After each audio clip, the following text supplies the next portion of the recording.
दोस्तों, अक्सर देखा जाता है कि एक ही जमीन को कई बार बेच दिया जाता है। ऐसी स्थिति में जमीन किसको मिलेगा? अगर दो व्यक्ति, तीन व्यक्ति या चार व्यक्ति को जमीन बेच दिया जाए एक ही जमीन को, फिर वैसी स्थिति में जमीन किसको मिलेगा? अगर जिसे जमीन नहीं मिला उसको क्या मिलेगा?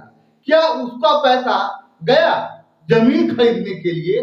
जो उसने पैसा दिया था, जो जमीन बेच रहा है, जिससे वो जमीन खरीद रहा है, क्या उसका पैसा रिटर्न होगा? नहीं। क्या होगा? आइए जानते हैं हम लोग। आप लोग बारीकी से देखिए और वीडियो को अंत तक देखिए, बात पूरी समझ में आएगी। मान लीजिए रमेश का जमीन है,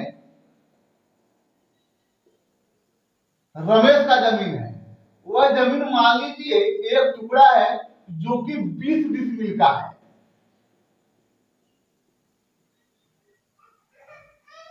ठीक है। और इसने एक व्यक्ति को सेट किया जो उसका जमीन खरीद सके। एक सुरेश है।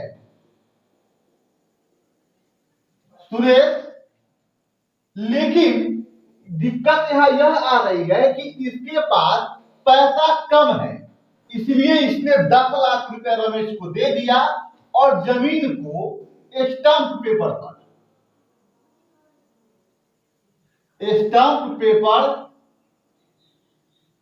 पर लिखवा लिया। अब स्टाम्प पेपर पर यह लिखवा लिया उसने कि जब मेरे पास 20 लाख रुपया होगा, 20 लाख, 10 लाख तो दे चुका है, 10 लाख और देना है। तो जब 10 लाख रुपया रमेश को दे देगा, उसके बाद यह रमेश सुरेश को जमीन रजिस्ट्री कर देगा। उसी बीच जब पैसा वगैरह देने का काम हो गया, स्टाम्प पेपर पर साइन हो गया, उसके बाद एक व्यक्ति और आया जिसका नाम है अखिलेश।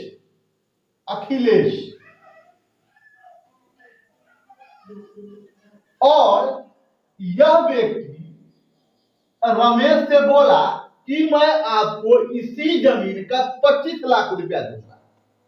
और इसने क्या किया कि अब रमेश ने अखिलेश को जमीन बेच दिया और इसने क्या किया, यह डायरेक्ट रजिस्ट्री करवा लिया। जमीन को रजिस्ट्री करवा लिया इसने और इसको पैसा दे दिया। चलिए, एक कंडीशन तो यह हो गया, दूसरा कंडीशन यह हो गया, और तीसरा कंडीशन, मोहन नाम का व्यक्ति है, यह इसके पास गया और इससे क्या बोला कि मुझे जमीन बेचना है। क्योंकि इसने दाखिल खारिज अभी नहीं करवाया था, इसलिए यह जमीन जो है वह इसके नाम पर दाखिल खारिज नहीं हुआ। जब तक दाखिल खारिज नहीं होगा तब तक इसके नाम से हटकर इसके नाम पर नहीं चढ़ेगा। क्योंकि दाखिल खारिज का मतलब होता है इसके नाम से खारिज हो जाना, बेचने वाले के नाम से, और जो जमीन खरीदा है उसके नाम पर दाखिल हो जाना। मतलब रजिस्ट्री 2 में एंट्री होता है, रजिस्टर 2 में इसके नाम पर से हटकर यह जमीन इसके नाम पर चढ़ जाएगा। लेकिन इसने ऐसा किया नहीं, इसने दाखिल खारिज अभी करवाया नहीं। अब इसने मौके का फायदा देखकर यह जमीन इसको बेच दिया। ठीक है। जब इसको बेच दिया तो इसने क्या किया, पैसा दे दिया और रजिस्ट्री भी करवा दिया।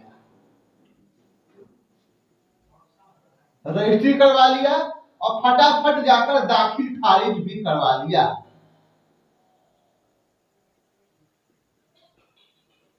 दाखिल खारिज। अब ऐसी स्थिति में पैसा तो तीनों का लगा, पैसा तीनों को लगा, लेकिन जमीन किसे मिलेगा? जमीन पर अधिकार किसका होगा? तो देख लीजिए, ये तो पहला व्यक्ति है, इसने भी जमीन लिया। दूसरा व्यक्ति यह है अखिलेश, इसने भी जमीन लिया। और तीसरा व्यक्ति भी जमीन लिया। इसका रिकॉर्ड तो कहीं नहीं है, इसके पास ये सिर्फ स्टाम्प पेपर पर, लेकिन रजिस्ट्री कराया है अखिलेश ने। तो पहला रजिस्ट्री इसने करवाया, इसलिए जमीन पर पहला अधिकार इसका होगा।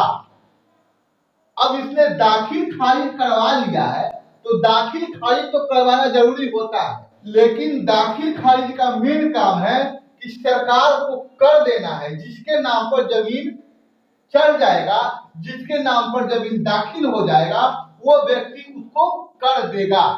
लेकिन रजिस्ट्री जिसका पहले हुआ उसका अधिकार जमीन पर पहले हो जाता है।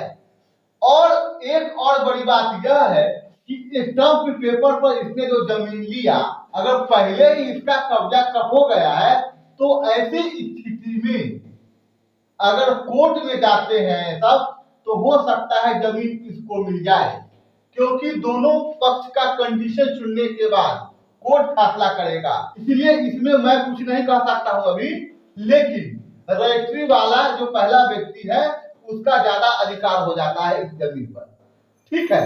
लेकिन सबसे बड़ी बात यह हो जाती है कि सभी ने पैसा देकर जमीन खरीदा है, पैसा सभी का लगा हुआ है, इसलिए क्या ये दोनों का पैसा चला गया, डूब गया? नहीं।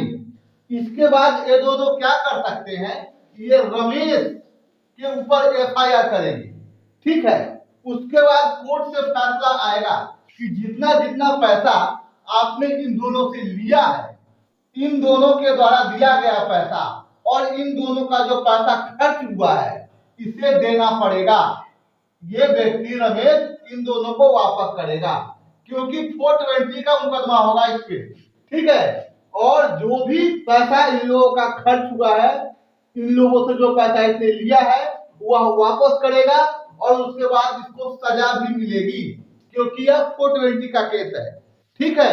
अगर आप लोग भी ऐसे स्थिति से गुजर रहे हैं, आप लोग भी ऐसे जमीनी मामले के धोखाधड़ी में फंसे हुए हैं, तो आप लोगों के लिए यह वीडियो बहुत ही अनिवार्य है, ठीक है। अगर वीडियो आप लोगों को पसंद आया तो वीडियो को लाइक कर दीजिए, चैनल पे नए हैं तो चैनल को सब्सक्राइब कर लीजिए और बेल आइकन दबा लीजिएगा, ताकि आने वाला हर वीडियो का नोटिफिकेशन आपको मिलता रहे, ठीक है। तो फिर मिलते हैं अगले वीडियो में, तब तक के लिए धन्यवाद।